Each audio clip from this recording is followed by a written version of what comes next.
পৃথিবীর বৃহত্তম রাজনৈতিক সমাবেশ। বিএনপি দাবি করেছে জনসভায় 50 লাখ মানুষের সমাগম হয়েছে। পৃথিবীর ইতিহাসে বৃহত্তম রাজনৈতিক জনসভাটি হয়েছে 2003 সালে ইরাক যুদ্ধের বিরুদ্ধে।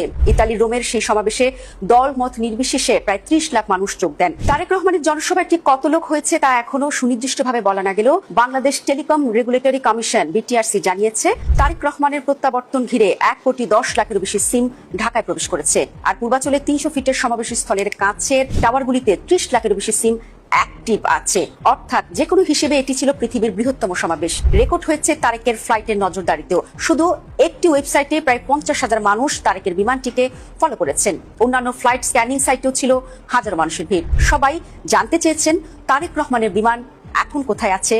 প্রতীক্ষা ছিল কখন নামবেন তাদের প্রিয় নেতা। শুধু ওয়েবসাইটে নয়, সারা পৃথিবীতে ফেসবুক, ইউটিউব এবং গুগল সার্চেও শীর্ষে ছিলেন তারেক রহমান। এমন অসংখ্য রেকর্ড গড়ে দেশে ফেরা তারেক রহমানের কাছে প্রত্যাশাও সীমাহীন। এই প্রত্যাশার চাপ কি করে সামলাবেন তিনি, এটাই এখন দেখার বিষয়। প্রত্যেকটি মানুষের সহযোগিতা আমার লাগবে, প্রত্যেকটি মানুষের সহযোগিতা আমাদের লাগবে। আপনারা যদি আমাদের পাশে থাকেন, আপনারা যদি আমাদেরকে সহযোগিতা করেন, ইনশাআল্লাহ আমরা আই হ্যাভ এ প্ল্যান